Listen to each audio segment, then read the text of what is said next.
Happy Groundhog Day. This is a continuing of the study of the animals of the Bible. This is about the laws that God gave us regarding animals. And some important information like Habakkuk 2:17. The violence you have done to Lebanon will overwhelm you, and your destruction of animals will terrify you.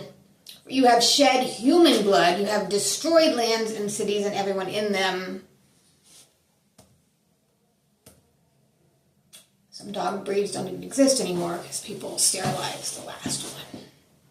It's genocide. Do not muzzle an ox as it treads, 1 Corinthians 4:9. Exodus 21:28, if an ox gore a man or a woman that they die, then the ox shall be surely stoned, and his flesh shall not be eaten, and the owner of the ox shall be fired. 1 Kings 4:29-34, care for the needs of your animals. Deuteronomy 22:10, thou shalt not plow with an ox and an ass together.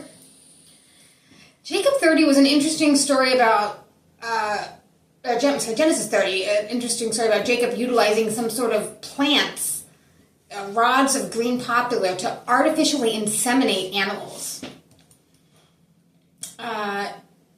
Exodus 22:19, whoever lies with an animal shall be put to death.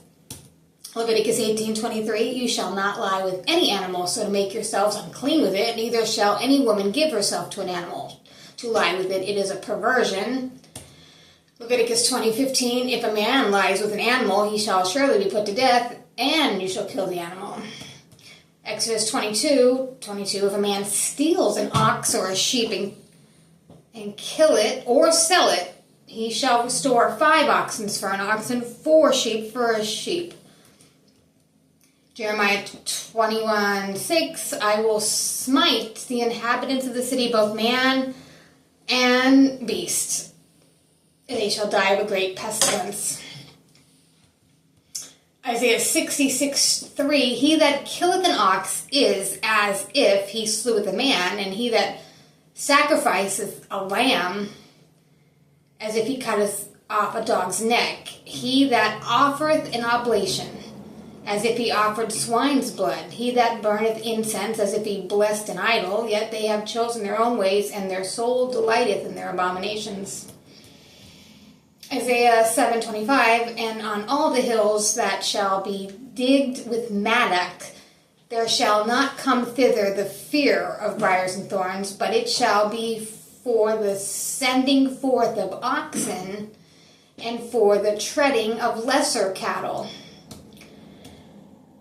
Daughters of Jerusalem, this is Song of Solomon 8:4, speaking of the daughters, I charge you by the gazelles and the does of the field, that you do not arouse or awaken love until it so desires. Leviticus 3:1, and if his oblation be a sacrifice of peace offering, and if he offer it of the herd, whether it be male or female, he shall offer it without blemish before the Lord. Exodus 21:34, the owner of the pit shall make good and give the money to the owner of them, and the dead beast will be his. I guess, that's if your animal falls in another man's pit. If one man's ox hurts another, that he die, then they should sell the live ox and divide the money, and the dead ox they should also divide. Or if it be known that the ox hath used to push in the times past, and the owner hath not kept him in, he shall surely pay ox for ox, and the dead shall be his own. Deuteronomy 14:26, and thou shalt bestow that money for whatever thy soul lusteth after, for oxen, for sheep, for wine, strong drink, for whatever thy soul desireth. And thou shalt eat there before the Lord thy God. Thou shalt rejoice, thou and thy household. Leviticus 11:46. This is the law of the beasts, of the fowl, of every living creature that moveth in the waters, and of every creature that creepeth upon the earth, to make a difference between the unclean and the clean, between the beast that may be eaten and the beast that may not be eaten.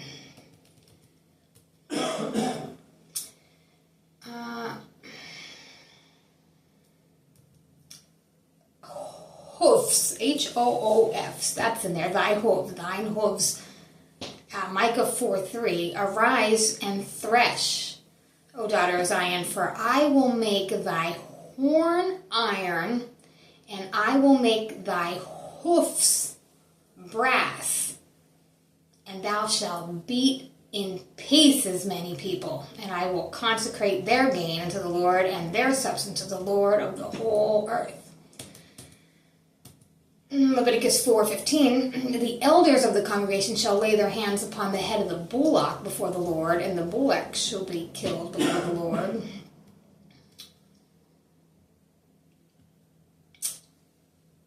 If a man cause that a vineyard or field to be eaten, and shall put in his beast, and shall feed in another man's field, the best of his own field and the best of his own vineyard shall he make restitution. If fire breaks out and catch in thorns, so that the stacks of corn or the standing corn or the field be consumed therewith, he that kindled the fire shall surely make restitution. Genesis 9:3, Noah took unclean and clean animals on the boat, and he was allowed to eat them both.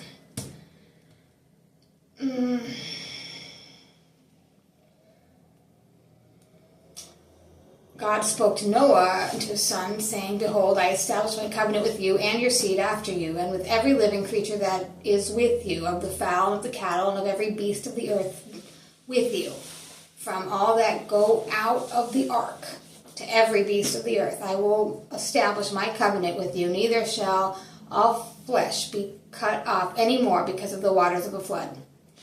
Neither shall there any more be a flood to destroy the earth.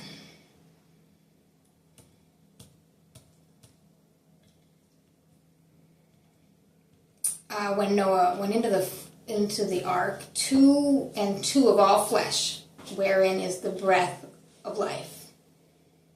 2 of all flesh is the breath of life. 2.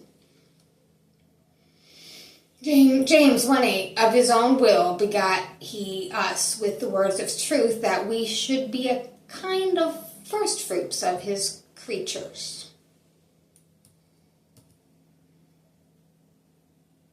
Exodus 21:32, if an ox shall push a manservant or a maidservant, he shall give unto their master 30 shekels of silver, and the ox shall be stoned.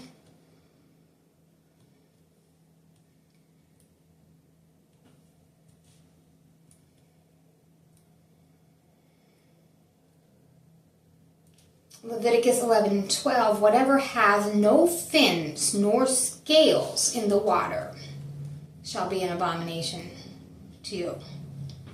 All that have not fins and scales in the seas and in the rivers, of all that move in the waters, and of every living thing which is in the waters, shall be an abomination unto you.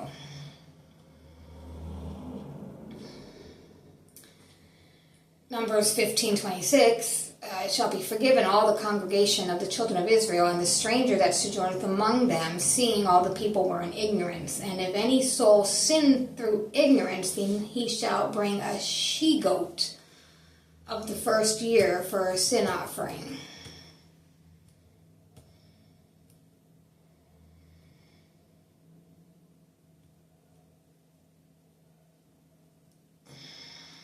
This is a message from the Book of Mormon, 2 Nephi 16. In the year that King Uzziah died, I saw also the Lord sitting upon a throne high and lifted up, and his train filled the temple. Above it stood the seraphim.